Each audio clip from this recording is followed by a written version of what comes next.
Welcome back. Radio city joke સ્ટુડિયોમાં આપનું સ્વાગત છે. કિશોર કાકા, જીવનમાં અમુક નિયમો તો મને ખબર જ નથી પડતા. હું તો ઓલા બાજુ ના તો જસ્ટ જનરલી એક ટોપિક ચાલુ કર્યો. તમે જોયો, તમે જે લાઈનમાં ઉભા હો ને હા એની બાજુવાળી લાઈન જ સ્પીડમાં ચાલે, એવું કેમ?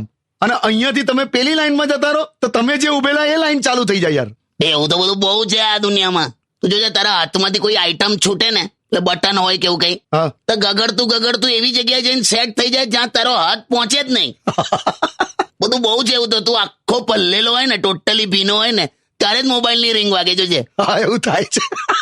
બીજો તને લેન્ડલાઇન ટેલિફોન નો નિયમ કહી દઉં.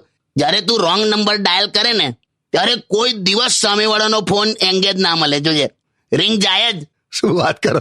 બધું તું છાનું માનું છોકરી સાથે નીકળ્યો હોય ને, ત્યારે જ ઓળખીતાઓ તને રસ્તામાં મળે. જોજે, અરે એ તો મને ખબર છે. તારા આખા હાથ આમ પેલા ગ્રીસ વાળા હોય ને, ગ્રીસ કાળું આમ, ત્યારે જ તને નાકમાં ખંજવાળ શરૂ થાય. જોજે, આવું બધું નહીં ખબર. આ જો ના છોકરાઓ બિચારા 3-4 કલાકથી આમ સલંગ વાંચતા હોય, પણ પપ્પા ત્યારે જ આવે જયારે તમારા હાથમાં મોબાઈલ હોય.